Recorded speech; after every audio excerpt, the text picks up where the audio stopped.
Hello बच्चों, आप सबका आपके अपने चैनल गोविंद लेक्चर्स में एक बार फिर से स्वागत है। तो प्रिय विद्यार्थियों, आज से हम कक्षा 10 विज्ञान विषय के अध्याय 4 कार्बन एवं उसके यौगिक की शुरुआत कर रहे हैं। बच्चों, कक्षा 10 विज्ञान विषय के अध्याय 1 से लेकर 3 तक सभी की संपूर्ण व्याख्या, पाठ के भीतर दिए गए प्रश्न और अभ्यास के समस्त प्रश्नों को मैंने बहुत अच्छे से सॉल्व करा दिया है आपके नवीनतम पाठ्यक्रम 2023-24 के अनुसार। वो सब क्लासेस आप चैनल की प्लेलिस्ट पर जाकर या फिर वीडियो के डिस्क्रिप्शन में मैं उसके लिंक दे दूंगा, वहां जाकर आप बाकी सब क्लासेस आराम से देख सकते हैं। तो बच्चों, आज से हम शुरू कर रहे हैं आपका अध्याय नंबर 4, जिसका नाम है कार्बन एवं उसके यौगिक। चैप्टर काफी बड़ा है, इस वजह से इस चैप्टर को हम 2 से 3 भाग के अंदर अच्छे से कवर करेंगे। उसके बाद हम इसके पाठ के भीतर दिए गए प्रश्न और उसके बाद अभ्यास के प्रश्नों की चर्चा करेंगे। तो बच्चों, चलिए क्लास शुरू करते हैं। बच्चों, सबसे पहले हम बात कर रहे हैं वो है कार्बन का परिचय। कार्बन के बारे में सबसे पहले कुछ सामान्य जानकारी प्राप्त कर लेते हैं कि कार्बन है क्या और अन्य चीजें इसके बारे में जान लेते हैं। तो बच्चों, जो कार्बन शब्द है ये लैटिन भाषा का एक शब्द है कार्बो।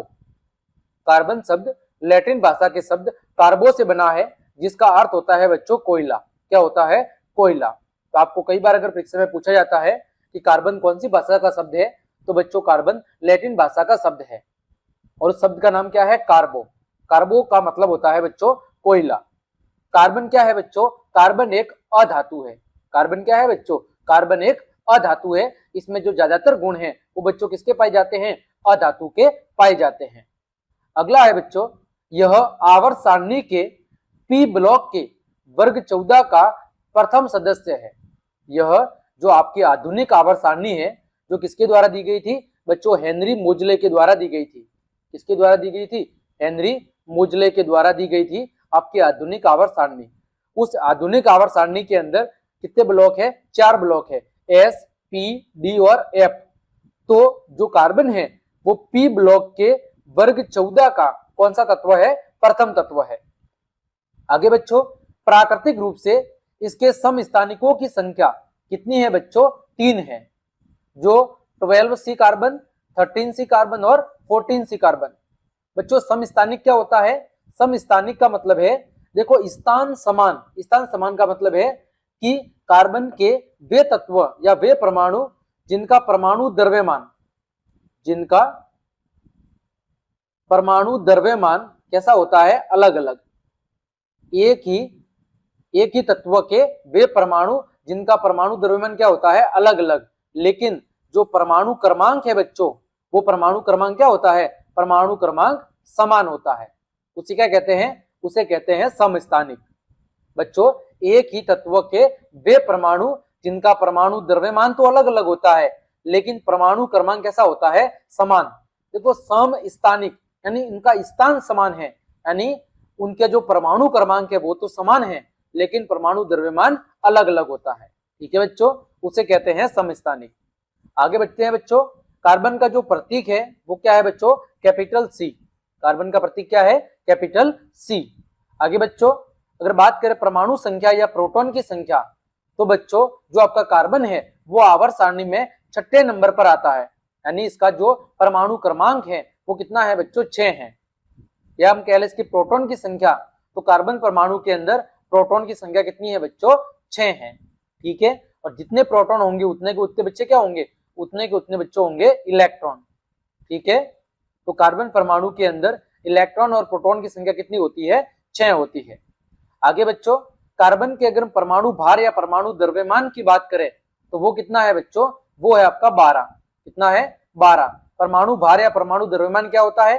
प्रोटॉन की संख्या प्लस न्यूट्रॉन की संख्या, वो क्या होता है? परमाणु भार या परमाणु द्रव्यमान। तो कार्बन का जो परमाणु भार है बच्चों वो कितना है? 12 है।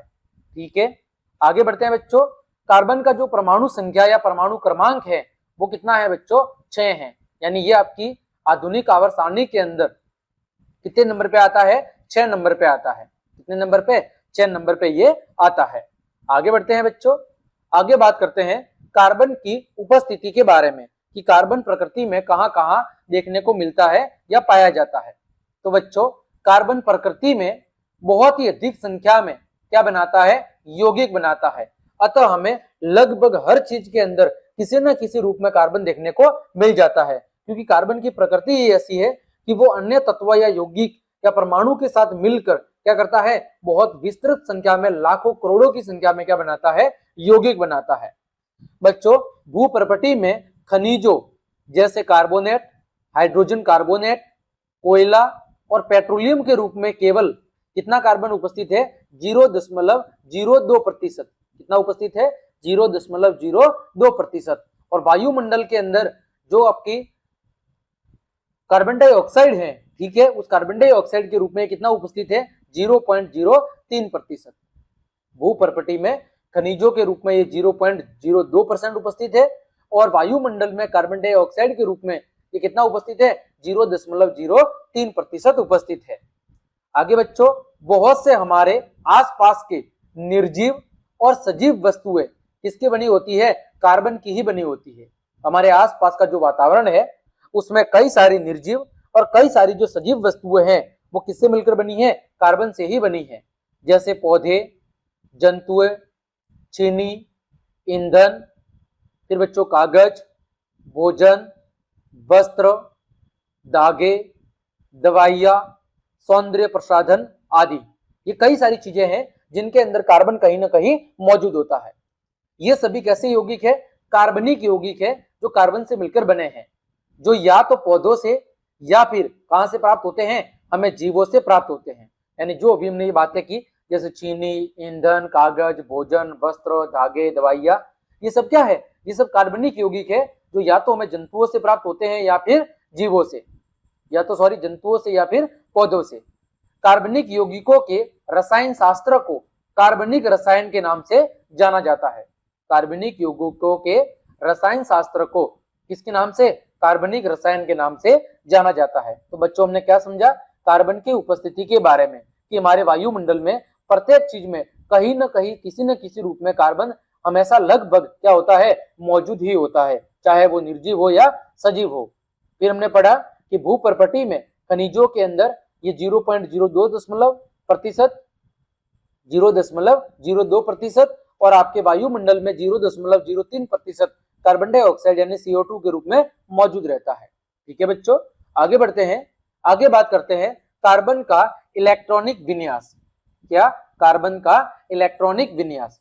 तो बच्चों, अभी हमने देखा कि जो कार्बन की परमाणु संख्या है, या कार्बन में इलेक्ट्रॉनों की संख्या कह लो, या कार्बन में प्रोटॉनों की संख्या कह लो, वो कितनी है बच्चों, वो है आपकी 6। कितनी है, 6। तो इसका जो इलेक्ट्रॉनिक विन्यास है वो कितना होगा बच्चों, K कोष के अंदर 2 इलेक्ट्रॉन और L कोष के अंदर 4 इलेक्ट्रॉन। यानी जो ये बीच का देखो क्या है, नाभिक है, जिसमें क्या है, आपके 6 प्रोटॉन है और 6 क्या है, न्यूट्रॉन है। ठीक है, इसके बाद पहला कोष कौन सा है बच्चों, K कोष है, जिसके अंदर कितने इलेक्ट्रॉन मौजूद है, आपके 1 और 2 इलेक्ट्रॉन मौजूद है। ठीक है बच्चों, फिर दूसरा आपका L कोष है, L कोष के अंदर कितने इलेक्ट्रॉन मौजूद है बच्चों, L कोष के अंदर 4 इलेक्ट्रॉन मौजूद है। तो यहां से हमें क्या पता चला कि कार्बन के बाहरी कोष में कितने इलेक्ट्रॉनों की कमी है बच्चों, 4 इलेक्ट्रॉन की कमी है। क्या है, 4 इलेक्ट्रॉन की कमी। अतः हम कह सकते हैं कि कार्बन की जो संयोजकता है वो कितनी है, सतुज संयोजकता, यानी कार्बन की संयोजकता 4 है। साथ ही साथ कार्बन में श्रृंखलन यानी श्रृंखला बनाने की प्रकृति पाई जाती है। इसी वजह से बच्चों ये अनेक यौगिकों का निर्माण करता है। तो बच्चों, हमने इसमें क्या सीखा, कार्बन का इलेक्ट्रॉनिक विन्यास। कार्बन का इलेक्ट्रॉनिक विन्यास क्या होता है, 2 और 4। K कोष के अंदर 2 इलेक्ट्रॉन और L कोष के अंदर 4 इलेक्ट्रॉन, यानी इसके बाहरी कोष में कितने इलेक्ट्रॉनों की कमी है, 4 इलेक्ट्रॉनों की कमी है। तो यदि कार्बन प्रकृति में स्थायित्व प्राप्त करना चाहता है तो इसे 4 और इलेक्ट्रॉनों की क्या होती है बच्चों, जरूरत होती है, ताकि इसका जो L कोष है, जो अष्टक है, वो क्या हो जाए, पूर्ण हो जाए और ये अपने स्थायित्व को प्राप्त कर सके। तो हम कह सकते हैं कि बच्चों कार्बन की कितनी संयोजकता है, 4 संयोजकता है, क्योंकि इसके बाहरी कोष को पूरा करने के लिए कितने इलेक्ट्रॉन की जरूरत पड़ेगी, 4 इलेक्ट्रॉन की जरूरत पड़ेगी। ठीक है बच्चों, आगे बढ़ते हैं, आगे बात करते हैं कार्बन द्वारा यौगिक का निर्माण। या हम कह सकते हैं कि जो कार्बन है वो उत्कृष्ट गैस के विन्यास को कैसे प्राप्त करता है। कार्बन द्वारा यौगिक का निर्माण या फिर कार्बन उत्कृष्ट गैस के विन्यास को कैसे प्राप्त करता है। बच्चों, उत्कृष्ट गैस क्या होती है, तो बच्चों उत्कृष्ट गैस को ही हम कहते हैं अक्रिय गैस या निष्क्रिय गैस। क्या कहते हैं? अक्रिय गैस या बच्चों हम कहते हैं निष्क्रिय गैस। ठीक है, कौन कौन सी होती है बच्चों? Helium, neon, argon, krypton, xenon, radon, ये सारी कौन सी गैस है बच्चों? अक्रिय या निष्क्रिय गैस है। इन्हें अक्रिय गैस क्यों कहा जाता है बच्चों? क्योंकि इनका जो बाहरी कोश है, यानी ये जो बाहरी कक्षा है, इसके अंदर 8 इलेक्ट्रॉन पूरे भरे होते हैं। यानी इनका जो अष्टक है, जो बाहरी कोश है, वो पूर्ण रूप से भरा होता है। अतः ये किसी के साथ कोई अभिक्रिया नहीं करते हैं, यानी कैसे होते हैं? अक्रियाशील। और इसी वजह से इन्हें अक्रिय अथवा निष्क्रिय गैस कहा जाता है। तो बच्चों, कार्बन यदि अपने बाहरी कोश को पूरा करना चाहता है तो क्या करेगा? तो बच्चों, कार्बन की परमाणु संख्या कितनी है? 6। तो इसका इलेक्ट्रॉनिक विन्यास क्या होगा? 2 और 4। के कोश के अंदर 2 इलेक्ट्रॉन और एल कोश के अंदर बच्चों 4 इलेक्ट्रॉन। जैसा कि आपको चित्र भी दिख रहा है, के कोश के अंदर कितने इलेक्ट्रॉन है बच्चों? 2 इलेक्ट्रॉन। और एल कोश के अंदर कितने इलेक्ट्रॉन है? 4 इलेक्ट्रॉन। तो कार्बन कैसा है बच्चों? कार्बन कैसा है बच्चों? चतुर संयोजी, यानी कार्बन की संयोजकता कितनी है? 4 है। कार्बन न तो 4 इलेक्ट्रॉन को खोकर C4+ धनायन बना सकता है और न ही 4 इलेक्ट्रॉन को प्राप्त करके C4- ऋणायन आयनिक बंध बना सकता है। मतलब क्या हुआ बच्चों? कि कार्बन को अगर अपना बाहरी कोश, यानी जो ये एल कोश है, ठीक है, यदि ये एल कोश पूरा करना है तो इसके लिए कितने इलेक्ट्रॉन की जरूरत होगी? 4 इलेक्ट्रॉन की। तो ये 4 इलेक्ट्रॉन न तो किसी से ग्रहण कर सकता है, ठीक है, न तो 4 इलेक्ट्रॉन किसी से ग्रहण कर सकता है और न ही बच्चों ये 4 इलेक्ट्रॉन को किसी को दान दे सकता है। ठीक है, अतः जो कार्बन है वो क्या करता है? वो दूसरे यौगिकों के साथ मिलके क्या बनाता है? बंध बनाता है। ठीक है, अतः 4 अतिरिक्त इलेक्ट्रॉनों को नाभिक द्वारा धारण करना कार्बन के लिए क्या है? अत्यंत ही कठिन है। यानी ये 4 इलेक्ट्रॉनों को किसी बाहरी परमाणु से ग्रहण भी नहीं कर सकता, क्योंकि 4 इलेक्ट्रॉनों को नाभिक के द्वारा ग्रहण करना या धारित करना बहुत ही मुश्किल काम है। तथा कार्बन के द्वारा 4 इलेक्ट्रॉनों को खोने के लिए, यानी 4 इलेक्ट्रॉनों को अगर यदि इस एल कोश से दान करना है, बाहर निकालना है, तो इसके लिए क्या होगी? बहुत अधिक ऊर्जा की आवश्यकता पड़ेगी। इस वजह से जो बच्चों कार्बन है वो अपने अन्य परमाणु अथवा अन्य तत्वों के परमाणुओं के साथ इलेक्ट्रॉनों की साझेदारी करके क्या बनाता है बच्चों? आबंध बनाता है और अपना स्थायित्व प्राप्त करता है। तो बच्चों, हमने क्या पढ़ा? बच्चों, हमने पढ़ा कि जो कार्बन है, कार्बन के बाहरी कोश में सारे कितने इलेक्ट्रॉन होते हैं? 4। ठीक है, अब 4 इलेक्ट्रॉन है, अगर उसे अपना बाहरी कोश पूरा करना है तो कितने इलेक्ट्रॉन की जरूरत पड़ेगी? 4 और की जरूरत पड़ेगी, क्योंकि अष्टक में कितने इलेक्ट्रॉन होते हैं? 8। तो ये 4 इलेक्ट्रॉन को न तो किसी से ग्रहण कर सकता है और ना ही 4 इलेक्ट्रॉन किसी को दान कर सकता है। तो ये करता क्या है? ये अन्य परमाणु के साथ या फिर अपने ही किसी अन्य परमाणु के साथ 4 इलेक्ट्रॉनों की क्या करता है? साझेदारी। और 4 इलेक्ट्रॉनों की साझेदारी करके ये उनके साथ आबंध बनाता है और यौगिक का निर्माण करता है। कार्बन के अतिरिक्त, यानी जो कार्बन है वो कार्बन के अतिरिक्त अन्य परमाणु, कार्बन के साथ तो संयोजी आबंध बना ही सकता है, साथ ही साथ ये हाइड्रोजन के साथ भी आबंध बना सकता है, ऑक्सीजन के साथ भी साझेदारी करके आबंध बना सकता है, नाइट्रोजन के साथ भी और क्लोरीन के साथ भी इलेक्ट्रॉनों की साझेदारी से क्या करता है? आबंध बनाने की क्षमता रखता है। तो बच्चों, हमने याद देखा कि जो कार्बन है वो किसी अन्य परमाणु या कार्बन परमाणु के साथ 4 इलेक्ट्रॉनों की साझेदारी करके सहसंयोजी आबंध बनाता है और फिर उसी संयोजी आबंध के जरिए वो लाखों करोड़ों यौगिकों का क्या करता है? निर्माण करता है, या हम कह सकते हैं उत्कृष्ट गैस के विन्यास को प्राप्त करता है। ठीक है, आगे बढ़ते हैं बच्चों। आगे बात कर रहे हैं सहसंयोजी बंध या सहसंयोजी आबंध क्या होता है। तो बच्चों, एक ही प्रकार या फिर विभिन्न प्रकार के परमाणुओं के इलेक्ट्रॉनों की साझेदारी से बनने वाले आबंध को सहसंयोजी आबंध कहा जाता है। या तो बच्चों एक ही प्रकार के परमाणु, जैसे कार्बन और कार्बन के बीच में, या फिर विभिन्न प्रकार के परमाणु, जैसे कार्बन और हाइड्रोजन के बीच में, फिर कार्बन और ऑक्सीजन के बीच में, कार्बन और नाइट्रोजन के बीच में, कार्बन और क्लोरीन के बीच में। तो इन परमाणुओं के इलेक्ट्रॉनों की जो साझेदारी हो रही है, इन परमाणुओं के बीच इलेक्ट्रॉनों की जो साझेदारी हो रही है, उनसे बनने वाले जो आबंध हैं उसको कह रहे हैं बच्चों सहसंयोजी आबंध। क्या कह रहे हैं? सहसंयोजी आबंध। अब जो सहसंयोजी आबंध है बच्चों, वो कितने प्रकार के होते हैं? 3 प्रकार के। पहला होता है एकल आबंध। एकल आबंध का मतलब है कि जब कार्बन किसी अन्य परमाणु के साथ एक इलेक्ट्रॉन की साझेदारी करता है, जैसे हाइड्रोजन के साथ, कार्बन हाइड्रोजन के साथ एक इलेक्ट्रॉन की क्या करता है? साझेदारी। तो इसके बीच में जो आबंध है वो कैसा है बच्चों? वो है एकल आबंध। फिर बच्चों द्विआबंध। द्विआबंध का मतलब है दो दो इलेक्ट्रॉनों की साझेदारी। जैसे बच्चों कार्बन और ऑक्सीजन कितने इलेक्ट्रॉनों की साझेदारी करते हैं? दो दो इलेक्ट्रॉनों की साझेदारी करके यौगिक बनाते हैं। तो यहां पर हो गया द्विआबंध। फिर बच्चों त्रिआबंध। जब परमाणुओं के बीच में तीन तीन इलेक्ट्रॉनों की साझेदारी होती है तो वहां पर क्या होता है बच्चों? त्रिआबंध। जैसे कार्बन और नाइट्रोजन के बीच में कितने इलेक्ट्रॉनों की साझेदारी होती है? 3 इलेक्ट्रॉनों की साझेदारी होती है। अतः यहां पर बनने वाला जो बंध है बच्चों वो कौन सा होगा? वो होगा आपका त्रिआबंध। तो बच्चों हमने क्या समझा कि जब एक ही प्रकार या विभिन्न प्रकार के परमाणुओं के बीच में इलेक्ट्रॉनों की साझेदारी होती है तो उससे बनने वाले आबंध को हम कहते हैं सहसंयोजी आबंध। कितने प्रकार के होते हैं बच्चों? 3 प्रकार के। एकल आबंध, जब एक एक इलेक्ट्रॉन की साझेदारी होती है तो उस बनने वाले आबंध को कहते हैं एकल आबंध। फिर बच्चों द्विआबंध, जब दो दो इलेक्ट्रॉनों की साझेदारी होती है तो वहां पर बनने वाले आबंध को कहते हैं द्विआबंध। फिर बच्चों त्रिआबंध, जब तीन तीन इलेक्ट्रॉनों की साझेदारी होती है तो वहां पर बनने वाले आबंध को कहते हैं त्रिआबंध। उदाहरण मैंने समझा दिया। कार्बन और हाइड्रोजन के बीच में एकल आबंध, कार्बन और ऑक्सीजन के बीच में द्विआबंध और कार्बन और नाइट्रोजन के बीच में त्रिआबंध। आगे बच्चों बात करते हैं सहसंयोजी यौगिकों के उदाहरण। सबसे पहले बात करते हैं H2 की। तो बच्चों देखो, हाइड्रोजन का परमाणु क्रमांक कितना है बच्चों? 1। ठीक है, तो इसके बाहरी कोश में कितना इलेक्ट्रॉन मौजूद होता है? केवल और केवल 1 इलेक्ट्रॉन। तो बच्चों देखो यहाँ पर हाइड्रोजन के हमारे पास 2 परमाणु हुए H2। ठीक है, तो इस हाइड्रोजन का एक परमाणु और इस हाइड्रोजन का एक परमाणु। बच्चों दोनों ये हाइड्रोजन जब एक दूसरे के साथ क्या करेंगे? इलेक्ट्रॉनों की साझेदारी करेंगे। क्या करेंगे? इलेक्ट्रॉनों की साझेदारी करेंगे। तो बच्चों इस हाइड्रोजन के भी 2 इलेक्ट्रॉन पूरे हो जाएंगे और इस हाइड्रोजन का भी 2 इलेक्ट्रॉन पूरे हो जाएंगे। ठीक है, क्योंकि हाइड्रोजन का इलेक्ट्रॉनिक विन्यास क्या होता है? K के अंदर 1 इलेक्ट्रॉन मौजूद होता है।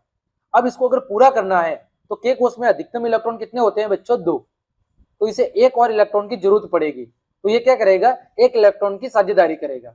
तो इस तरह 2 हाइड्रोजन एक एक इलेक्ट्रॉन की साझेदारी करके क्या बनाते हैं बच्चों? H2 हाइड्रोजन अणु का निर्माण करते हैं। यानी बच्चों यहाँ पर हाइड्रोजन और हाइड्रोजन के बीच में कितने इलेक्ट्रॉन की साझेदारी होती है बच्चों? एक एक इलेक्ट्रॉन की साझेदारी होती है।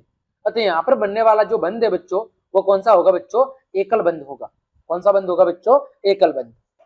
देखो यहाँ पर हाइड्रोजन परमाणुओं के बीच में बच्चों एक एक इलेक्ट्रॉन की क्या हुई है? साझेदारी। इस वजह से यहाँ पर हाइड्रोजन और हाइड्रोजन के बीच में कौन सा बंध मौजूद है बच्चों? एकल बंध मौजूद है। आगे बच्चों दूसरे उदाहरण की बात करते हैं, वो है आपका O2। क्या है बच्चों? O2। देखो ऑक्सीजन का परमाणु क्रमांक कितना है बच्चों? 8। तो इसका इलेक्ट्रॉनिक विन्यास कितना होगा? K कोश के अंदर 2 इलेक्ट्रॉन और L कोश के अंदर 6 इलेक्ट्रॉन। तो बच्चों अगर इसको L कोश पूरा करना है तो कितने इलेक्ट्रॉन की जरूरत पड़ेगी? 2 इलेक्ट्रॉन की, क्योंकि L कोश के अंदर अधिकतम इलेक्ट्रॉन कितने रह सकते हैं बच्चों? 8।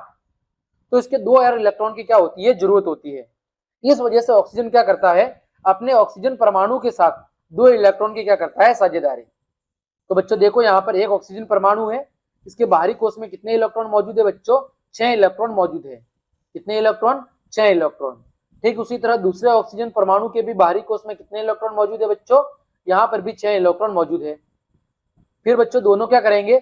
2-2 इलेक्ट्रॉन की साझेदारी करेंगे। क्या करेंगे? 2-2 इलेक्ट्रॉन की साझेदारी करेंगे। तो पहले इस ऑक्सीजन परमाणु के पास 6 थे, 2 की इसने साझेदारी कर दी, तो इसका L कोश क्या हो गया? पूरा हो गया। इसी तरह दूसरे ऑक्सीजन परमाणु के पास पहले 6 इलेक्ट्रॉन थे, 2 की इसने साझेदारी कर दी, तो कितने हो गए बच्चों? 8 इलेक्ट्रॉन पूरे हो गए। तो इस तरह ऑक्सीजन ऑक्सीजन परमाणु 2 इलेक्ट्रॉनों की आपस में साझेदारी करके क्या बनाता है? ऑक्सीजन अणु। और यहाँ पर बच्चों ऑक्सीजन परमाणुओं के बीच में कितने इलेक्ट्रॉनों की साझेदारी हो रही है? 2-2 इलेक्ट्रॉनों की साझेदारी हो रही है। अतः यहाँ पर बनने वाला जो आबंध है वो बच्चों कैसा आबंध है? वो बच्चों द्विआबंध है। कैसा है? द्विआबंध। आगे बच्चों बात करते हैं N2 का निर्माण। बच्चों नाइट्रोजन का परमाणु क्रमांक कितना है? 7। तो इसके K कोश में कितने इलेक्ट्रॉन है? 2 और L कोश में कितने हैं बच्चों? 5। अब बच्चों इसको अगर L कोश पूरा करना है तो कितने इलेक्ट्रॉन की जरूरत होगी? 3 इलेक्ट्रॉन की, ताकि इसके L कोश में कितने इलेक्ट्रॉन हो जाए? 8 इलेक्ट्रॉन पूरे हो जाए। तो बच्चों अब ये नाइट्रोजन क्या करेगा, नाइट्रोजन परमाणु के साथ 3-3 इलेक्ट्रॉन की साझेदारी करेगा। तो बच्चों देखो ये एक नाइट्रोजन परमाणु है, इसके बाहरी कोश में कितने इलेक्ट्रॉन मौजूद है बच्चों, इसके बाहरी कोश में 5 इलेक्ट्रॉन मौजूद है। इसी तरह दूसरे नाइट्रोजन परमाणु के बाहरी कोश में कितने इलेक्ट्रॉन है, 5। ये दोनों क्या करेंगे बच्चों, 3-3 इलेक्ट्रॉनों की साझेदारी करेंगे। कितने इलेक्ट्रॉन की, 3-3 इलेक्ट्रॉनों की। तो इस तरह 5 पहले से मौजूद थे और 3 और जुड़ जाएंगे, कितने हो जाएंगे, 8। इस तरह दोनों का जो बाहरी कोश है वो बच्चों क्या हो जाएगा, पूरा हो जाएगा। और क्या बनाएंगे ये N2 अणु। तो यहाँ पर बच्चों नाइट्रोजन और नाइट्रोजन के बीच में कितने इलेक्ट्रॉनों की साझेदारी हो रही है बच्चों, 3-3 इलेक्ट्रॉनों की साझेदारी हो रही है। कितने इलेक्ट्रॉनों की, 3-3। तो यहाँ पर बनने वाला जो आबंध है वो कैसा आबंध है, त्रिक आबंध या त्रिआबंध। ठीक है बच्चों, तो हमने यहाँ पर क्या सीखा, सबसे पहले हमने एकल आबंध का उदाहरण देखा, फिर द्विआबंध का और फिर त्रिआबंध का। आगे बच्चों बात करते हैं H2O का निर्माण। किसका निर्माण बच्चों, H2O का निर्माण। अब बच्चों बात करें हाइड्रोजन की, तो हाइड्रोजन का परमाणु क्रमांक कितना है, 1 है, और ऑक्सीजन का कितना है, 8 है। हाइड्रोजन के बाहरी कोश में कितना इलेक्ट्रॉन है, 1 है, और ऑक्सीजन के बाहरी कोश में कितने इलेक्ट्रॉन है बच्चों, 6। अब बच्चों जो हाइड्रोजन है इसको अपना अष्टक पूरा करने के लिए, अपना जो बाहरी कोश है उसको पूरा करने के लिए 1 इलेक्ट्रॉन की जरूरत है, और ऑक्सीजन को कितने इलेक्ट्रॉन की जरूरत है बच्चों, 2 इलेक्ट्रॉन की जरूरत है। तो बच्चों देखो हाइड्रोजन के बाहरी कोश में कितना इलेक्ट्रॉन है, 1 इलेक्ट्रॉन है दोनों हाइड्रोजन परमाणुओं के बाहरी कोश में। ऑक्सीजन के बाहरी कोश में बच्चों कितने इलेक्ट्रॉन है, ऑक्सीजन के बाहरी कोश में बच्चों 6 इलेक्ट्रॉन मौजूद है। अब बच्चों हाइड्रोजन क्या करेगा, हाइड्रोजन ऑक्सीजन के साथ एक एक परमाणु की साझेदारी करेगा। तो बच्चों हाइड्रोजन के पास एक पहले से था, एक की साझेदारी कर दी, तो इसके 2 इलेक्ट्रॉन पूरे हो गए। इस हाइड्रोजन के पास एक पहले से था बच्चों, एक की साझेदारी कर दी, इसके भी 2 इलेक्ट्रॉन पूरे हो गए। बच्चों ऑक्सीजन के पास कितने थे पहले से, 6। इसने दोनों हाइड्रोजन के साथ एक एक इलेक्ट्रॉन की साझेदारी कर दी, तो कितने हो गए, 6 और 2 8। तो इस तरह ऑक्सीजन का भी बाहरी कोश पूरा हो गया। तो बच्चों यहाँ पर ऑक्सीजन है वो दोनों हाइड्रोजन परमाणुओं के साथ एक एक इलेक्ट्रॉन की क्या करता है बच्चों, साझेदारी। ठीक है, और क्या बनाता है बच्चों, बनाता है आपका H2O अणु। क्या बनाता है बच्चों, H2O अणु का निर्माण करता है। ठीक है, आगे बढ़ते हैं बच्चों। आयनिक यौगिक और सहसंयोजी यौगिक में अंतर। किसके बीच में बच्चों, आयनिक यौगिक और सहसंयोजी यौगिक के बीच में अंतर। बच्चों बात करें आयनिक यौगिक की, जो हमने चैप्टर 3 के दौरान बहुत अच्छे से पढ़ा था। तो बच्चों जो आयनिक यौगिक है उनके जो गलनांक और जो क्वथनांक है वो बच्चों क्या होते हैं, काफी उच्च होते हैं। ठीक है, आयनिक यौगिक का निर्माण कैसे होता है, आयनिक यौगिक का निर्माण होता है आयनों के बीच आदान प्रदान से। इसके बीच, आयनों के बीच आदान प्रदान से किसका निर्माण होता है, आयनिक यौगिकों का निर्माण होता है। ठीक है, फिर बात करें सहसंयोजी यौगिक की, तो इसका निर्माण कैसे होता है बच्चों, इलेक्ट्रॉनों के आदान प्रदान से। इसके होता है इलेक्ट्रॉनों की साझेदारी से। ये दोनों के अंदर अंतर पहला हो गया कि आयनिक यौगिकों का निर्माण आयनों के आदान प्रदान के कारण होता है, और आपका जो सहसंयोजी यौगिक है उसका निर्माण इलेक्ट्रॉनों की साझेदारी के कारण होता है। ठीक है बच्चों, अब पहला अंतर है कि आयनिक यौगिकों के गलनांक और क्वथनांक काफी उच्च होते हैं, और सहसंयोजी यौगिकों के गलनांक और क्वथनांक काफी निम्न होते हैं। बात करें आयनिक यौगिक की, तो इनके अणुओं के बीच में प्रबल अंतरा आणविक आकर्षण बल पाया जाता है।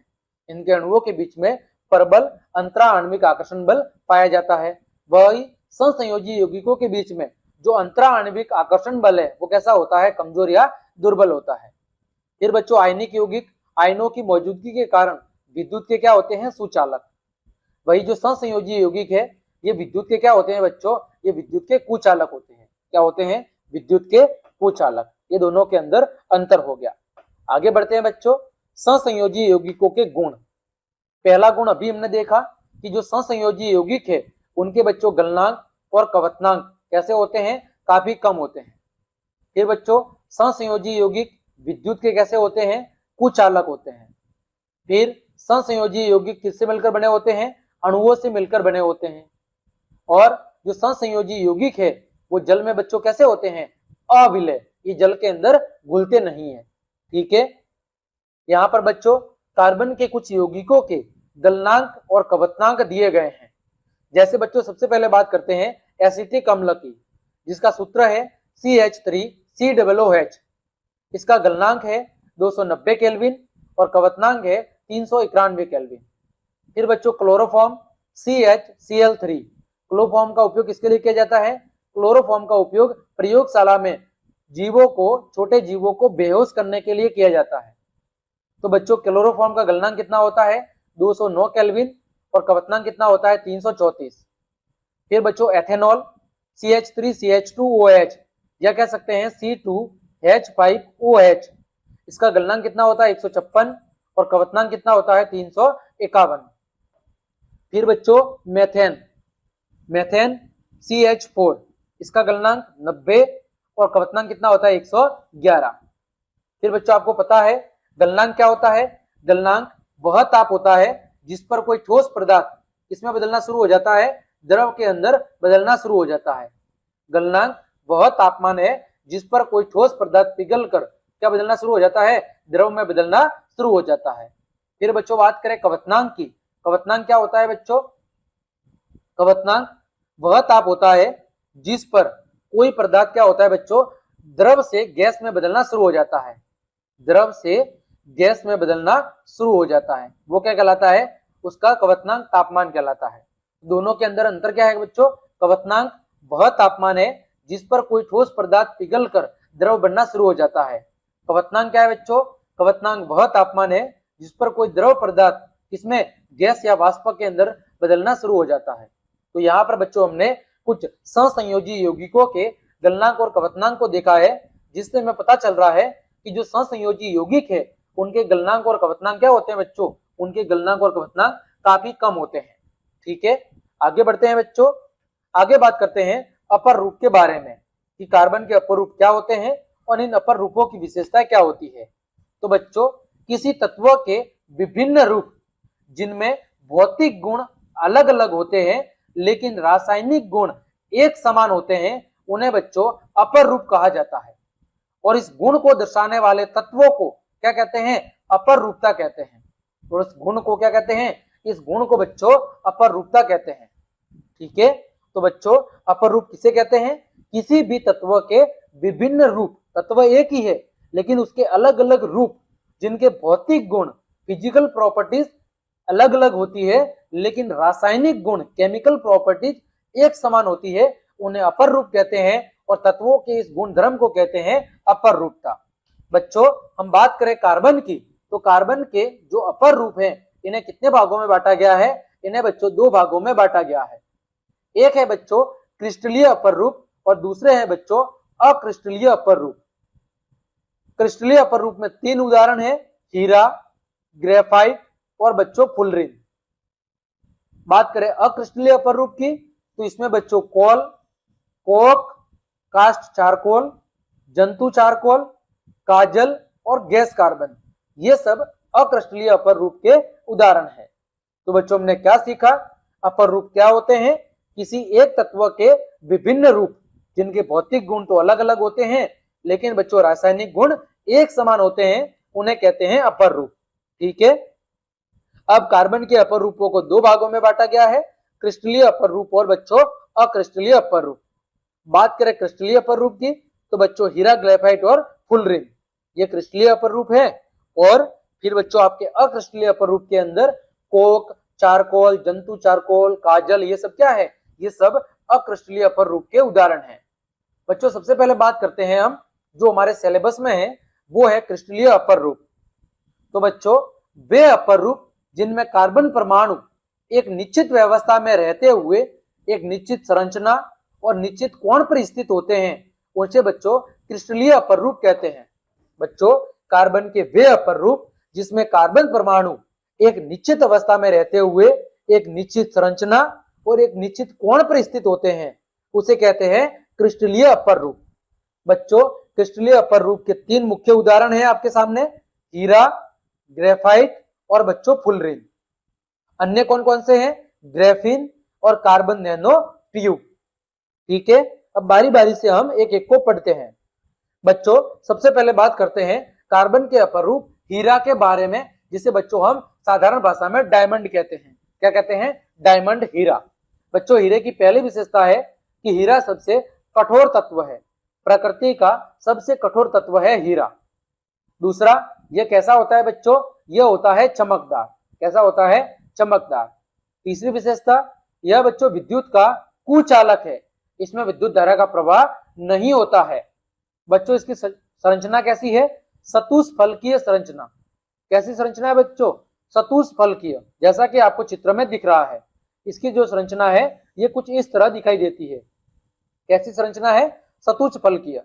यहाँ पर कार्बन और कार्बन परमाणुओं के मध्य की जो दूरी है वो कितनी होती है बच्चों? 154 पिकोमीटर। कितनी होती है? 154 पिकोमीटर। हीरा कैसा होता है बच्चों? पारदर्शक, यानी इसके आर पार देखा जा सकता है। फिर बच्चों यह कार्बन का सबसे शुद्ध रूप होता है। हीरा क्या है बच्चों? हीरा कार्बन का सबसे शुद्ध रूप होता है। यह आपके सामने चित्र, इसकी संरचना दिख रही है। ये क्या है बच्चों? ये आपके हीरे की चतुष्फलकीय संरचना है। क्या है बच्चों? हीरे की संरचना। अब बात करें बच्चों हीरे के उपयोग की, तो हीरे का जो सबसे प्रमुख उपयोग है वो होता है बच्चों आभूषण बनाने में, और दूसरा उपयोग है कांच काटने में। कहां पर? कांच काटने के अंदर हीरे का उपयोग किया जाता है। आगे बढ़ते हैं बच्चों। अगला अपर रूप है ग्रेफाइट। क्या है बच्चों? ग्रेफाइट। ग्रेफाइट की विशेषता क्या है बच्चों? यह मुलायम होता है और भंगुर प्रकृति का होता है, यानी इस पर हम थोड़ा सा बल लगाएंगे तो ये क्या हो जाएगा? छोटे छोटे टुकड़ों के अंदर टूट जाएगा। इसके बच्चों संरचना कैसी होती है? परतदार संरचना होती है, और इस संरचना को कहते हैं षटकोणीय संरचना। कौन सी संरचना बच्चों? षटकोणीय संरचना। यह विद्युत का सबसे अच्छा क्या होता है? सुचालक होता है। यह विद्युत का सबसे अच्छा सुचालक है। प्रत्येक कार्बन 3 अन्य कार्बन परमाणुओं से एक ही तल में जुड़ा होता है। इसकी संरचना में प्रत्येक कार्बन 3 अन्य कार्बन परमाणुओं के साथ एक ही तल के अंदर क्या होता है? जुड़ा होता है। अब बात करें बच्चों इसके उपयोग की, तो ग्रेफाइट का सबसे प्रमुख उपयोग सीसा और पेंसिल बनाने में, और दूसरा इलेक्ट्रोड बनाने में। जो विद्युत उपकरण होते हैं जैसे बैटरी वगैरह, उसके अंदर इलेक्ट्रोड बनाने में भी ग्रेफाइट का उपयोग किया जाता है। ठीक है बच्चों, आगे बढ़ते हैं बच्चों। तीसरा अपर रूप है आपका फुलरीन। क्या नाम है? फुलरीन। बच्चों इसके बारे में सबसे पहले किसने बताया था? अमेरिकी वैज्ञानिक बकमिंस्टर फुलरीन ने, और उनके नाम के आधार पर ही इसका नाम क्या रखा गया? फुलरीन। सबसे पहले फुलरीन का जो अपर रूप है या फुलरीन का जो आपका भाग है वो क्या बना था? C60। क्या बना था? सबसे पहले फुलरीन कौन सा बना था? C60। इसकी संरचना कैसी होती है? बॉल के जैसी। इस वजह से बच्चों फुलरीन को बकी बॉल भी कहा जाता है। क्या कहा जाता है बच्चों? इसे बकी बॉल भी कहा जाता है। तो बच्चों हमने क्या सीखा? हमने कार्बन के अपर रूप हीरा, ग्रेफाइट और फुलरीन के बारे में अच्छे से समझा है। आगे बढ़ते हैं बच्चों।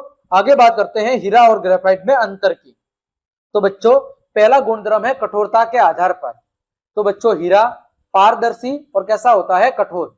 हीरे के आर पार देखा जा सकता है और ये बहुत ही कठोर पदार्थ है, लेकिन ये सरलता से छटक जाता है। ये कठोर होता है लेकिन छटक जाता है आसानी से। फिर बात करें ग्रेफाइट की, तो ये धूसर पदार्थ होता है और स्पर्श करने पर कैसा होता है? चिकना होता है। स्पर्श करने पर कैसा लगता है बच्चों? चिकना। फिर बात करें संरचना की, तो हीरे में एक कार्बन परमाणु 4 अन्य कार्बन परमाणुओं से जुड़कर एक त्रिविमीय दृढ़ संरचना का निर्माण करता है। एक कार्बन परमाणु अन्य 4 कार्बन परमाणुओं से जुड़कर एक त्रिविमीय यानी 3 विमाओं वाली दृढ़ कठोर संरचना का निर्माण करता है। फिर बात करें ग्रेफाइट की, तो ग्रेफाइट में एक कार्बन परमाणु उसी तल में अपने निकटतम 3 कार्बन परमाणुओं से जुड़कर एक षटकोणीय संरचना बनाता है, और एक कैसा होता है? मृदु होता है। फिर बात करें विद्युत चालकता की, तो हीरा विद्युत का कुचालक है, ग्रेफाइट विद्युत का सुचालक होता है। फिर बात करें उपयोग की, तो हीरे का उपयोग ज्यादातर आभूषण बनाने में होता है। इसके अलावा कांच को काटने, पीसने और छिद्र करने में यह काम आता है। फिर बात करें ग्रेफाइट की, तो यह विद्युत का सुचालक है और इसका उपयोग कहाँ किया जाता है? सीसा और पेंसिल बनाने में, और साथ ही साथ इलेक्ट्रोड बनाने में ग्रेफाइट का उपयोग किया जाता है। ठीक है बच्चों, आगे बढ़ते हैं। आगे बात करते हैं कार्बन की सर्वतोमुखी प्रकृति, यानी कार्बन प्रकृति में सब जगह पाया जाता है। इसके पीछे वजह क्या है? कारण क्या है? तो बच्चों सहसंयोजी बंध की प्रकृति के कारण कार्बन में बहुत बड़ी संख्या में यौगिक बनाने की क्षमता होती है। इसके कारण सहसंयोजी बंध की प्रकृति के कारण कार्बन के अंदर यौगिक बनाने की जो कैपेसिटी है, जो क्षमता है, वो क्या होती है, बहुत ही अधिक होती है।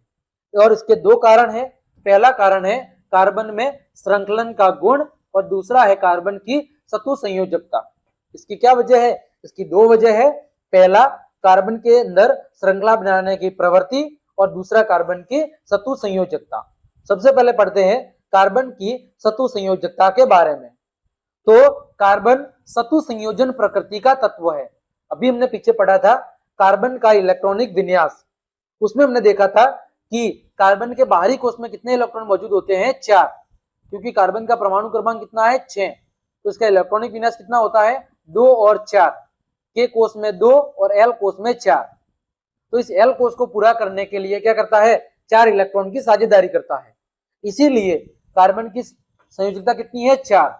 इसीलिए यह 4 अन्य कार्बन परमाणुओं अथवा किन्हीं एकल संयोजी तत्वों के परमाणुओं के साथ आबंध बनाने में क्या है? सक्षम है। और इसी वजह से कार्बन यौगिकों की क्या है? विशाल संख्या हमें देखने को मिलती है। यानी कार्बन की सतु संयोजकता होने के कारण कार्बन कार्बन के साथ में या अन्य परमाणुओं के साथ सहसंयोजी आबंध बना के यौगिक बनाने की क्षमता रखता है। इस वजह से प्रकृति में कार्बन के लाखों करोड़ों यौगिक देखने को मिलते हैं। ठीक है, जैसे यहाँ पर आपके सामने उदाहरण भी दिया हुआ है जिसमें एक कार्बन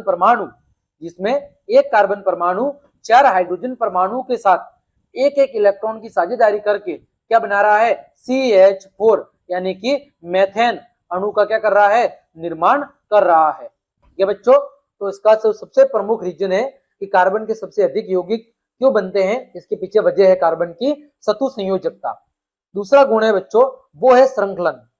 मतलब क्या है कि कार्बन में कार्बन के ही अन्य परमाणुओं के साथ आबंध बनाने की बहुत ही अद्वितीय क्षमता पाई जाती है।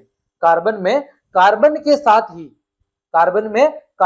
ही साथ में या कार्बन के ही अन्य परमाणुओं के साथ आबंध बनाने की एक अद्वितीय क्षमता पाई जाती है। अर्थात कार्बन कार्बन परमाणुओं के बीच सहसंयोजी आबंध बना के लंबी श्रृंखला, शाखित श्रृंखला और वलय संरचना वाले भौतिकों नहीं है यहाँ पे, यौगिकों। क्या है? यौगिकों। यानी जो कार्बन है वो कार्बन के साथ सहसंयोजी आबंध बना के लंबी श्रृंखला वाले यौगिक, शाखित श्रृंखला वाले यौगिक या फिर वलय संरचना वाले यौगिकों का निर्माण करता है। ठीक है, जिससे बड़ी संख्या में क्या होते हैं बच्चों? अणु बनते हैं। और कार्बन के इस गुण को कहते हैं बच्चों श्रृंखलन का गुण। क्या कहते हैं? श्रृंखलन का गुण। सिंपल सी परिभाषा है कि जो कार्बन है वो कार्बन के ही अन्य परमाणुओं के साथ सहसंयोजी आबंध बना के कार्बन परमाणुओं की एक लंबी श्रृंखला बनाने का गुण रखता है। इस गुण धर्म को कहते हैं श्रृंखलन। और श्रृंखलन के कारण ही बच्चों कार्बन यौगिकों की जो संख्या है वो हमें विशाल देखने को मिलती है। अब जो कार्बन है वो कार्बन के परमाणु एक दूसरे के साथ कार्बन परमाणु के साथ या तो एकल आबंध के जरिए या द्वि आबंध के जरिए या त्रि आबंध के जरिए जुड़ा हो सकता है।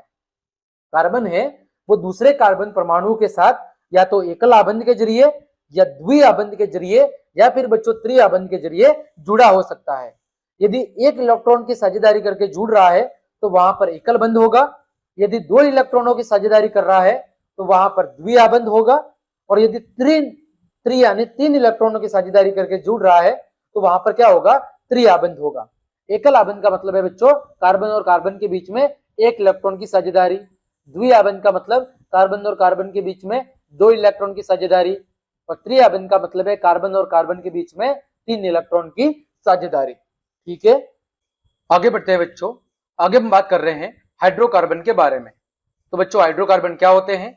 जैसा कि नाम से पता चल रहा है हाइड्रोकार्बन मतलब बच्चों हाइड्रोजन और कार्बन। हाइड्रोजन और कार्बन से मिलकर बनने वाले यौगिक को क्या कहते हैं बच्चों? हाइड्रोकार्बन कहते हैं। कार्बन और हाइड्रोजन से मिलकर बनने वाले यौगिक को बच्चों क्या कहते हैं? हाइड्रोकार्बन कहते हैं। हाइड्रो का मतलब क्या है बच्चों? हाइड्रोजन है और कार्बन का मतलब कार्बन है। तो कार्बन और हाइड्रोजन से मिलकर बनने वाले यौगिक को हम क्या कहते हैं? हाइड्रोकार्बन कहते हैं। अब बच्चों ये आपके सामने हाइड्रोकार्बन के वर्गीकरण का एक चार्ट बना हुआ है। तो बच्चों हाइड्रोकार्बन को कितने भागों में बांटा गया है? हाइड्रोकार्बन को बच्चों दो भागों में बांटा गया है। कितने भागों में? दो भागों में। सबसे पहला विवर्त श्रृंखला युक्त हाइड्रोकार्बन या संवर्त श्रृंखला युक्त हाइड्रोकार्बन। कौन से? विवर्त श्रृंखला युक्त हाइड्रोकार्बन या संवर्त श्रृंखला युक्त हाइड्रोकार्बन। या हम कह सकते हैं विवर्त का ही दूसरा नाम है अचक्रीय या एलिफेटिक हाइड्रोकार्बन, और संवर्त का ही दूसरा नाम है सक्रिय या वलयी हाइड्रोकार्बन। ठीक है, हाइड्रोकार्बन को दो भागों में बांटा गया है, एक सक्रिय हाइड्रोकार्बन और एक अचक्रिय हाइड्रोकार्बन। सक्रिय का मतलब है जिसमें जो संरचना है वो चक्र के रूप में बनती है, और अचक्रिय के अंदर जो संरचना है वो सीधी बनती है, चक्रनुमा नहीं बनती है। सिंपल सी बात इतनी है। अब हमें ये इतना ध्यान नहीं रखना है, हमें सिंपल सीधा ध्यान रखना है, हमारे काम की चीज है संतृप्त हाइड्रोकार्बन और असंतृप्त हाइड्रोकार्बन। यानी आपके जो सिलेबस में दिया हुआ है वो केवल दो ही है, संतृप्त हाइड्रोकार्बन और असंतृप्त हाइड्रोकार्बन।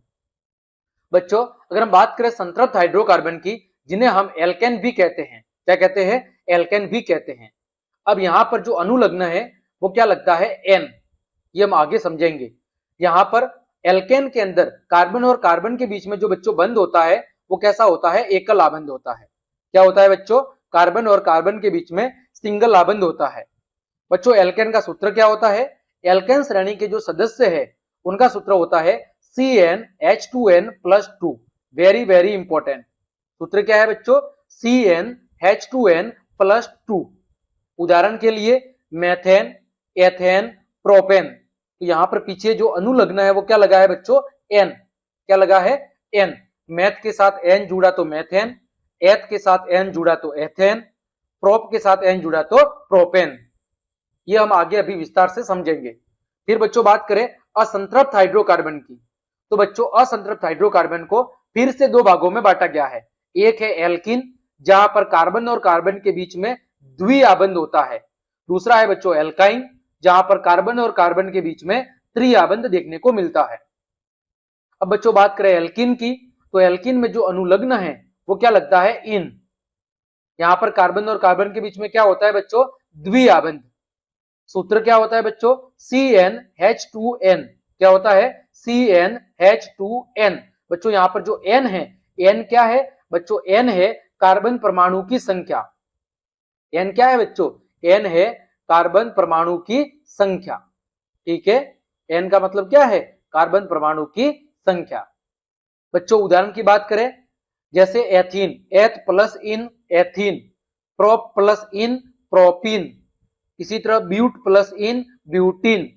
ठीक है, तो हमने क्या देखा? एल्किन, जब कार्बन और कार्बन के बीच में डबल बॉन्ड द्विआबंध मौजूद हो तो उसे हम एल्किन श्रेणी का सदस्य कहते हैं। इसका सूत्र है CnH2n। इसमें अनुलग्न लगता है इन। फिर बात करें एल्काइन, जब कार्बन और कार्बन के बीच में क्या हो बच्चों? त्रिआबंध हो, तो वहां पर कौन सी श्रेणी होगी? एल्काइन। अनुलग्न क्या लगेगा बच्चों? अनुलग्न लगेगा आइन। कार्बन और कार्बन के बीच में क्या होगा? त्रिआबंध। और सूत्र क्या होगा बच्चों? CnH2n-2। क्या होगा?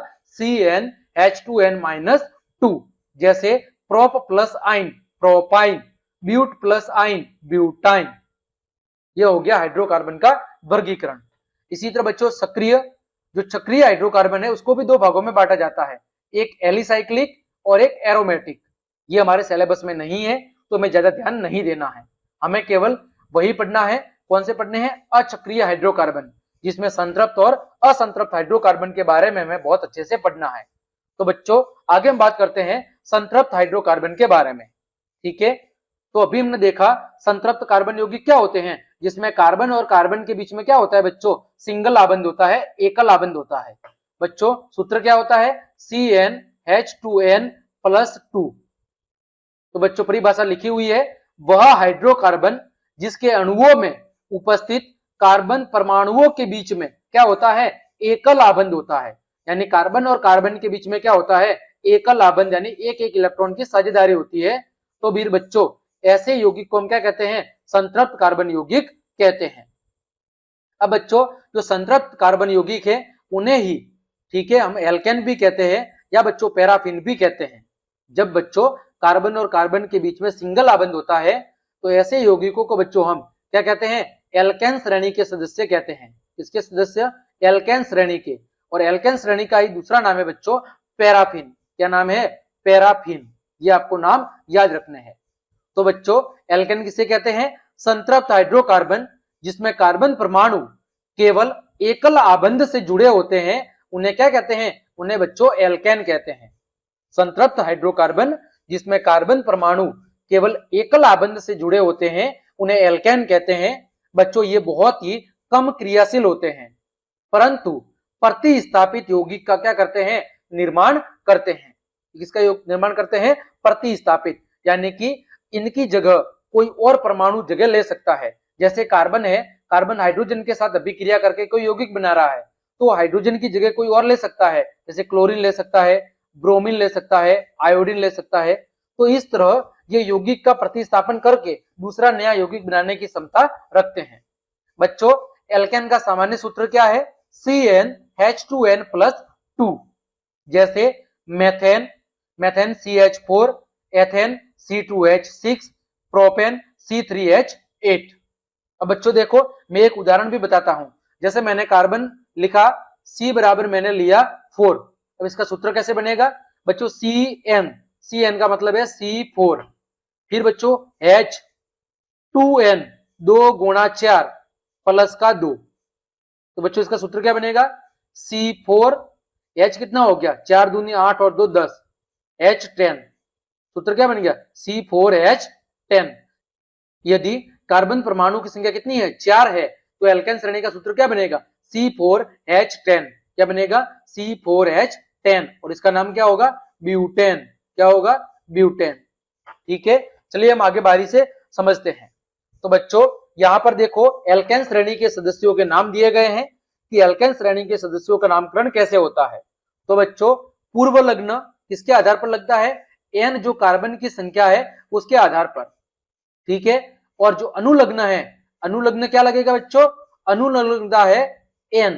क्या लगता है, एन। क्या लगेगा, एन आपका अनुलग्न लगेगा। ठीक है, और पूर्व लग्न क्या लगेगा, कार्बन की संख्या। तो बच्चों यदि कार्बन की संख्या 1 है तो पूर्व लग्न क्या लगेगा, मैथ। क्या लगेगा, मैथ। यदि कार्बन की संख्या बच्चों 2 है तो पूर्व लग्न क्या लगेगा, एथ।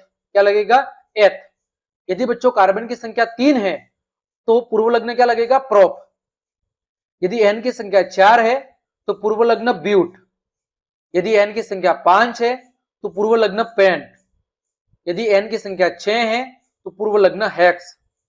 यदि एन की संख्या 7 है तो पूर्व लग्न हेप्ट। एन की संख्या 8 है तो पूर्व लग्न ऑक्ट। एन की संख्या 9 है तो पूर्व लग्न नॉन। एन की संख्या 10 है तो पूर्व लग्न डेक। एन की संख्या 11 है तो पूर्व लग्न अनडेक। एन की संख्या 12 है तो पूर्व लग्न डोडेक। तो आपको ये नाम याद रखने हैं, meth, eth, prop, but, pent, hex, hept, oct, non और डेक। 10 आपको याद रखने हैं। 3-4 बार रिपीट करो, meth, eth, prop, but, pent, hex, hept, oct, non और डेक। ठीक है, आपको ये नाम क्रम से याद रखने हैं। अब बच्चों देखो सबसे पहले हाइड्रोकार्बन का नाम देखो। कार्बन कितना है मेथेन में, 1। कार्बन कितना है, एन बराबर 1 है। तो यहां पर क्या होगा, पूर्व लग्न मैथ, और अनुलग्न क्या होगा बच्चों, एन। तो बच्चों मैथ के साथ एन जुड़ेगा तो क्या बनेगा, मिथेन। क्या बनेगा, मैथ के साथ एन जुड़ेगा तो मिथेन। फिर बच्चों सूत्र क्या होगा, CH4।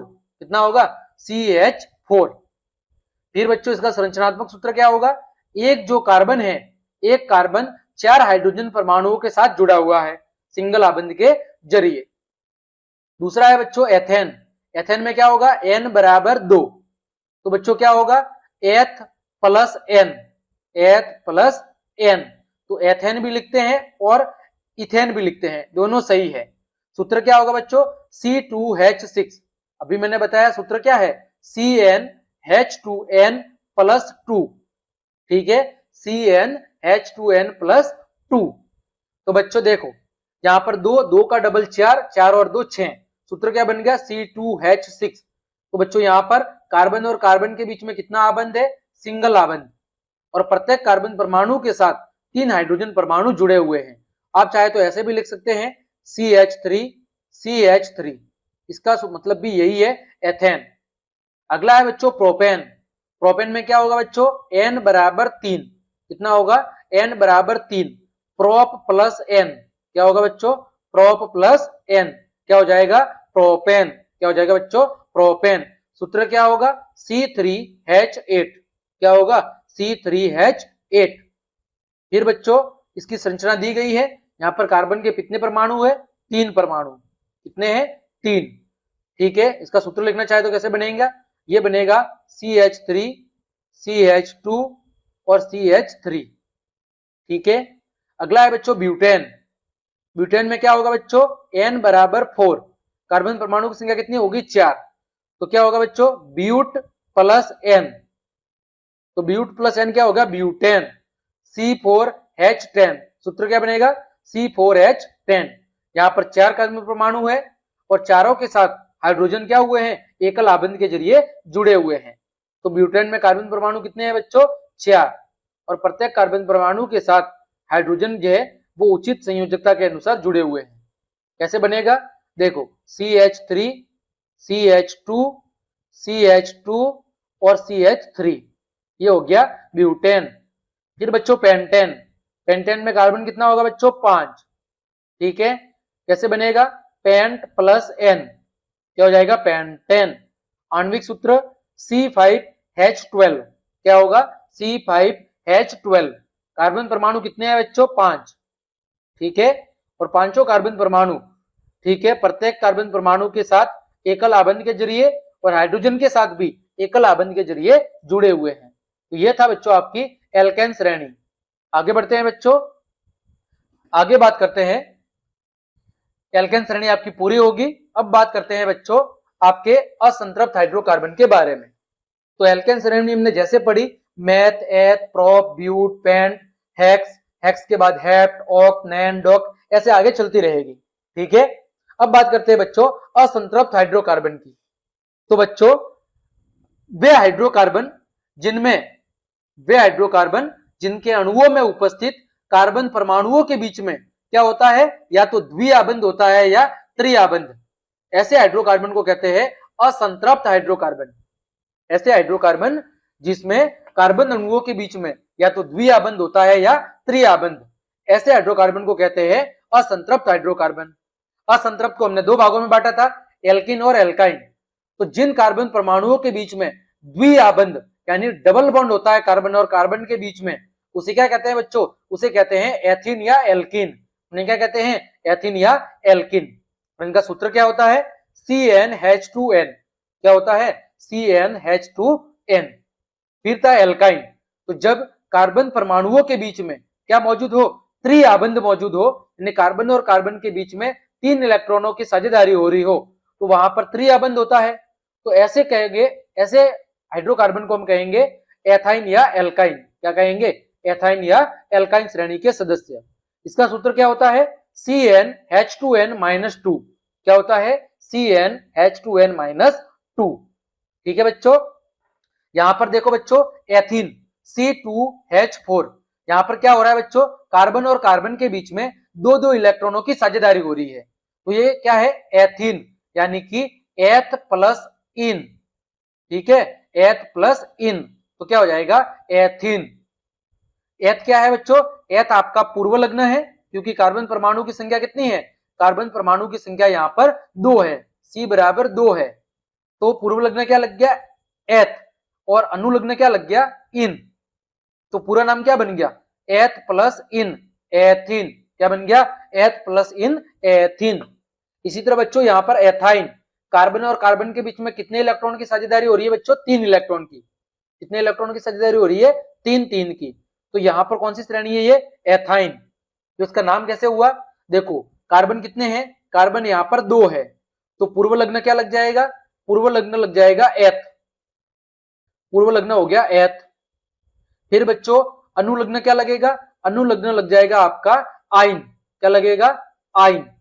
तो एथ प्लस आइन क्या बन गया बच्चों, एथाइन। क्या बन गया, एथाइन। तो इस तरह हमने क्या देखा, असंतृप्त हाइड्रोकार्बन जब कार्बन और कार्बन के बीच में द्विआबंध हो या त्रिआबंध, तो उसे कहते हैं असंतृप्त हाइड्रोकार्बन। असंतृप्त हाइड्रोकार्बन को हमने दो भागों में बांटा, एक एल्किन श्रेणी और एक एल्काइन श्रेणी। एल्किन में कार्बन और कार्बन के बीच में द्विआबंध होता है और एल्काइन श्रेणी के सदस्यों में कार्बन और कार्बन के बीच में त्रिआबंध होता है। ठीक है, आगे बच्चों सबसे पहले बात करते हैं एल्किन श्रेणी के सदस्यों की।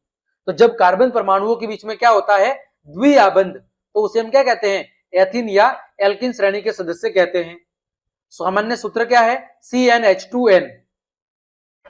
इन हाइड्रोकार्बन का नाम कैसे होगा, पूर्व लग्न। पूर्व लग्न किसके आधार पर लगेंगे, कार्बन की संख्या के आधार पर। किसके आधार पर, कार्बन की संख्या के आधार पर, जो हमने अभी पीछे देखा था, कार्बन की संख्या के आधार पर। अगर एक है तो मेथ, फिर eth, prop, but, pent, hex, hept, oct, ठीक है, ऑक्टॉट, नॉन और डेक, ये कार्बन परमाणु की जितनी संख्या होगी उसके अनुसार पूर्व लग्न लगेगा। फिर अनुलग्न। अनुलग्न बच्चों यहां पर क्या लगेगा, इन। क्या लगेगा, इन। जैसे एथ प्लस इन एथीन, ठीक है, prop plus ene propene, but plus ene butene. ठीक है, यहां पर देखो एथेन का सूत्र क्या है, C2H4, CnH2n। तो यहां पर कार्बन 2 है तो H कितने होंगे इसके, डबल, तो C2H4। यहां पर कार्बन और कार्बन के बीच में कितना आबंध होगा, द्विआबंध। ठीक है, फिर बच्चों प्रोपीन। प्रोपीन क्या होगा बच्चों, प्रोप प्लस इन। क्या होगा, प्रोप प्लस इन। एथिन क्या होगा बच्चों, एथ प्लस इन। ठीक है, एथ प्लस इन क्या हो जाएगा, एथिन। और प्रोप प्लस इन क्या हो जाएगा, प्रोपीन।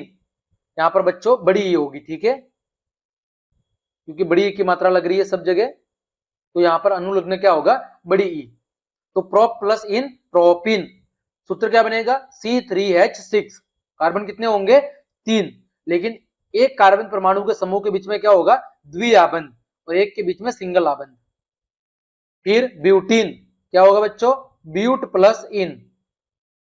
क्या होगा, ब्यूट प्लस इन, ब्यूटीन। आणविक सूत्र C4H8। क्या होगा बच्चों, C4H8।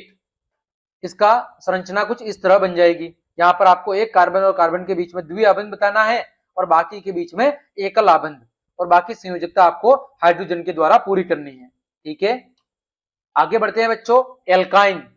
तो एल्काइन श्रेणी में क्या होता है, कार्बन और कार्बन के बीच में त्रिआबंध होते हैं। ठीक है, तो जब कार्बन परमाणु त्रिआबंध से जुड़े हो तो उसे क्या कहते हैं, एल्काइन श्रेणी। जैसे एथाइन, प्रोपाइन, ब्यूटाइन। सामान्य सूत्र क्या होगा, CnH2n-2। ठीक है बच्चों, पूर्व लग्न। नामकरण कैसे करेंगे, पूर्व लग्न जोड़ेंगे, किसके आधार पर, कार्बन की संख्या के आधार पर। कार्बन की संख्या के आधार पर। और अनुलग्न क्या जुड़ेगा बच्चों, आइन। क्या लगेगा, आइन। जैसे एथ प्लस आइन, क्या बन गया बच्चों, एथाइन। सूत्र क्या होगा बच्चों, C2H2। आणविक सूत्र क्या होगा, C2H2। इसका सूत्र क्या है, फॉर्मूला CnH2n-2। ठीक है, फिर संरचना बन जाएगी, यहां पर कार्बन और कार्बन के बीच में कितने आबंध होंगे, 3 आबंध। फिर बच्चों प्रोपाइन, तो क्या होगा, प्रोप प्लस आइन। क्या होगा बच्चों, प्रोप प्लस आइन, प्रोपाइन। सूत्र क्या होगा, C3H4। क्या होगा, C3H4। संरचना कुछ इस तरह बन जाएगी, एक कार्बन और कार्बन के बीच में त्रिआबंध और बाकी कार्बन के बीच में एकल आबंध, और बाकी संयोजकता हाइड्रोजन के जरिए पूरी हो जाएगी। फिर बच्चों ब्यूटाइन। क्या होगा, ब्यूट प्लस आइन। ठीक है, C4H6। तो एक कार्बन और कार्बन के बीच में त्रिआबंध और बाकी 3 कार्बन के बीच में सिंगल आबंध। बाकी जो संयोजकता है वो आपको हाइड्रोजन से शेयर संयोजकता पूरी करनी है। ठीक है, आगे बच्चों संतृप्त और असंतृप्त हाइड्रोकार्बन में अंतर बताना है कि संतृप्त और असंतृप्त हाइड्रोकार्बन में अंतर क्या होता है। तो बच्चों सबसे पहले बात करते हैं संतृप्त हाइड्रोकार्बन में। तो संतृप्त हाइड्रोकार्बन में क्या होता है, कार्बन परमाणुओं के बीच में एकल आबंध होता है। असंतृप्त में कार्बन परमाणुओं के बीच में या तो द्विआबंध होता है या फिर त्रिआबंध। संतृप्त हाइड्रोकार्बन को जलाने पर ये नीली लौ या ज्वाला के साथ जलते हैं। असंतृप्त हाइड्रोकार्बन यह एक जलती हुई लौ के साथ जलते हैं। संतृप्त हाइड्रोकार्बन का सूत्र CnH2n+2, असंतृप्त का CnH2n या फिर CnH2n-2। संतृप्त हाइड्रोकार्बन कम प्रतिक्रियाशील होते हैं, असंतृप्त हाइड्रोकार्बन अधिक प्रतिक्रियाशील होते हैं। ठीक है, फिर बच्चों संतृप्त हाइड्रोकार्बन के कुछ उदाहरण जैसे मेथेन और एथेन। असंतृप्त के उदाहरण जैसे एथीन, एथीन हो गया, और फिर आपका जैसे एथाइन हो गया, एथीन और एथाइन। इसी तरह बच्चों जो संतृप्त हाइड्रोकार्बन है वो प्रतिस्थापित यौगिक का निर्माण करते हैं, वही जो असंतृप्त हाइड्रोकार्बन है वो योगशील यौगिक का निर्माण करते हैं। संतृप्त हाइड्रोकार्बन ब्रोमीन के जल का रंग नहीं उड़ाते हैं, वही असंतृप्त हाइड्रोकार्बन ब्रोमीन जल का रंग उड़ा देते हैं। तो ये बच्चों दोनों के अंदर अंतर हो गया। आगे बढ़ते हैं, आगे बात करते हैं संरचना के आधार पर हाइड्रोकार्बन। अभी हमने किसके आधार पर देखा था? हमने कार्बन और कार्बन के बीच में आबंध के आधार पर देखा था। अब बात करते हैं संरचना के आधार पर। सबसे पहला हाइड्रोकार्बन है सीधी श्रृंखला वाले हाइड्रोकार्बन। कैसे हाइड्रोकार्बन? सीधी श्रृंखला वाले हाइड्रोकार्बन। बच्चों सीधी श्रृंखला वाले हाइड्रोकार्बन में कार्बन है, एक कार्बन दूसरे कार्बन परमाणु के साथ एक सीधी श्रृंखला में क्या होता है? जुड़ा होता है। जैसे उदाहरण के लिए प्रोपेन, यहां पर देखो 3 कार्बन परमाणु आपस में एक दूसरे के साथ एक सीधी श्रृंखला में जुड़े हुए हैं। ठीक है, ये प्रोपेन का क्या है? आणविक सूत्र है। इसी तरह बच्चों ब्यूटेन का, जिसमें 4 कार्बन परमाणु आपस में क्या हुए हैं? एक दूसरे के साथ सीधी श्रृंखला में जुड़े हुए हैं। इसी तरह बच्चों आपको कहे पेंटेन, तो पेंटेन का क्या होगा बच्चों? पेंटेन में n बराबर कितना हो जाएगा? 5। तो कैसे बनाओगे बच्चों? यहां पर मैं बना रहा हूं, पहले आप 5 कार्बन बनाओगे, 1 2 3 4 और 5। अब क्या करनी है? सबके साथ हाइड्रोजन जोड़ना है। क्या जोड़ना है? सबके साथ बच्चों हाइड्रोजन जोड़ के कार्बन की जो 4 संयोजकता है वो क्या करनी है बच्चों? वो आपको पूरी करनी है। तो ये क्या हो गया बच्चों? ये हो गया आपका पेंटेन। क्या हो गया? पेंटेन, जहां पर n बराबर क्या है? 5 है। ठीक है, तो सीधी श्रृंखला वाले हाइड्रोकार्बन वे हाइड्रोकार्बन होते हैं जिसमें कार्बन परमाणु आपस में एक दूसरे के साथ एक सीधी श्रृंखला में क्या होते हैं? जुड़े होते हैं। अगला बच्चों शाखाओं वाली श्रृंखला। कौन सी श्रृंखला? शाखाओं वाली, यानी शाखाओं वाले हाइड्रोकार्बन। बच्चों इस प्रकार के जो हाइड्रोकार्बन है इसमें एक कार्बन परमाणु दूसरे कार्बन परमाणु के साथ शाखा बना के क्या होता है? जुड़ा होता है। जैसे आपके सामने ये पहली संरचना दी गई है और ये दूसरी संरचना दी गई है। इसमें एक कार्बन परमाणु के साथ दूसरे कार्बन परमाणु है वो किसमें जुड़े हुए हैं? संरचना के रूप में जुड़े हुए हैं। ठीक है, सबसे पहली बच्चों ये कौन सा पेंटेन है? नॉर्मल पेंटेन, जिसमें सभी कार्बन परमाणु दूसरे कार्बन परमाणु के साथ एक सीधी श्रृंखला में जुड़े हुए हैं। तो ये कौन सा परमाणु हो गया? सीधी श्रृंखला वाला हाइड्रोकार्बन। कौन सा हाइड्रोकार्बन? सीधी श्रृंखला वाला हाइड्रोकार्बन। सीधी श्रृंखला वाला हाइड्रोकार्बन। फिर बच्चों दूसरा है, देखो जब कार्बन के साथ केवल एक कार्बन श्रृंखला बना के जुड़ा हो तो उसे क्या कहते हैं? उसे कहते हैं आइसो। उसके आगे क्या लगेगा बच्चों? आइसो। ठीक है, और जब एक कार्बन के साथ 2 कार्बन श्रृंखलाबद्ध जुड़े हो श्रृंखला बना के तो उसे क्या कहेंगे बच्चों? उसे कहेंगे नियो। क्या कहेंगे? नियो। तो बच्चों दूसरे उदाहरण में देखो, यहां पर एक कार्बन के साथ दूसरा जो कार्बन है वो एक श्रृंखला बना के जुड़ा हुआ है, तो इसे हम कौन सा कहेंगे? आइसोपेंटेन। क्योंकि n बराबर तो कितना है? 5 ही है, तो नाम क्या हो जाएगा? पेंटेन। लेकिन एक मैथिल समूह है वो श्रृंखला बना के जुड़ा हुआ है, अतः इसका नाम क्या हुआ? आइसोपेंटेन। दूसरे में बच्चों कौन सा है? नियोपेंटेन। यहां पर भी कार्बन परमाणु की संख्या कितनी है? 5, लेकिन एक कार्बन के साथ 2 मैथिल समूह क्या हुए हैं? श्रृंखला बना के जुड़े हुए हैं। ठीक है, तो इसे हम क्या कहेंगे? नियोपेंटेन। यानी बच्चों हम कह सकते हैं कि जो आइसोपेंटेन है उसमें कुछ संरचना ऐसी देखने को मिलेगी, आपको एक संरचना ऐसी मिलेगी आइसो में, और नियो में कैसी मिलेगी? एक कार्बन के साथ ऐसी संरचना मिलेगी, ये वाली संरचना। अगर ये संरचना कहीं दिखाई दे रही है तो नामकरण करते समय आप आगे आइसो जोड़ोगे, और यदि ऐसी संरचना दिख रही है तो आप नामकरण करते समय क्या जोड़ोगे? नियो। मतलब यदि कार्बन के साथ एक मैथिल समूह जुड़ा हुआ है, कितना मैथिल समूह? एक मैथिल समूह। CH3 का मतलब है मैथिल समूह। यदि एक मैथिल समूह जुड़ा हुआ है तो आइसो जुड़ेगा, और यदि 2 मैथिल समूह जुड़े हुए हैं तो क्या लगेगा, नियो लगेगा। क्या लगेगा, नियो। ठीक है, ये थे आपके शाखाओं वाले हाइड्रोकार्बन। आगे बच्चों बात करते हैं संरचनात्मक समावयवी। ठीक है, संरचनात्मक समावयवी का मतलब क्या होता है, ऐसे यौगिक जिनका आणविक सूत्र तो समान हो लेकिन संरचना क्या हो, भिन्न हो, उसे क्या कहते हैं बच्चों, उन्हें हम समावयवी कहते हैं। देखो उदाहरण के लिए बच्चों पेंटेन, इसका आणविक सूत्र समान है C5H12, इसके लिए भी समान है C5H12, इसके लिए भी समान है C5H12 और इसके लिए भी सूत्र है C5H12। यानी सूत्र क्या है, सूत्र सभी के लिए समान है लेकिन संरचना क्या है, संरचना तीनों की अलग अलग है। तो ऐसे परमाणु या यौगिक को कहते हैं संरचनात्मक समावयवी। क्या कहते हैं, संरचनात्मक समावयवी। देखो तीनों के सूत्र समान है लेकिन नॉर्मल पेंटेन की संरचना अलग है, आइसोपेंटेन की संरचना अलग है और नियोपेंटेन की संरचना अलग है। ठीक है बच्चों, तो ऐसे यौगिक जिनके आणविक सूत्र तो समान होते हैं लेकिन संरचना अलग अलग होती है उन्हें कहते हैं संरचनात्मक समावयवी। आगे बच्चों बात करते हैं वलय श्रृंखला वाले यौगिक। कौन से, वलय श्रृंखला वाले या चक्रीय हाइड्रोकार्बन। पहला है वलय के अंदर संतृप्त हाइड्रोकार्बन, यानी संतृप्त वलय संरचना वाले हाइड्रोकार्बन और असंतृप्त वलय संरचना वाले हाइड्रोकार्बन। पहले बात करते हैं संतृप्त वलय संरचना वाले हाइड्रोकार्बन की, तो वो है आपका साइक्लोहेक्सेन। क्या है, साइक्लोहेक्सेन। सूत्र क्या है C6H12। ठीक है, साइक्लोहेक्सेन। ये कैसा है, संतृप्त, मतलब यहां पर कार्बन और कार्बन के बीच में क्या होगा, सिंगल आबंध होगा। उदाहरण के लिए आपके सामने चित्र दिया हुआ है हेक्सेन C6H12, जिसमें प्रत्येक कार्बन परमाणु दूसरे कार्बन परमाणु के साथ एक वलय संरचना के अंदर जुड़ा हुआ है। ठीक है बच्चों, देखो यहां पर कितने कार्बन है, 6 कार्बन है और 6 कार्बन, ठीक है, एक दूसरे के साथ किसके जरिए, सिंगल आबंध के जरिए, एकल आबंध के जरिए जुड़े हुए हैं। तो ये कौन सा हो गया, संतृप्त साइक्लोहेक्सेन। दूसरा है असंतृप्त, वो किसका उदाहरण है, बेंजीन का C6H6।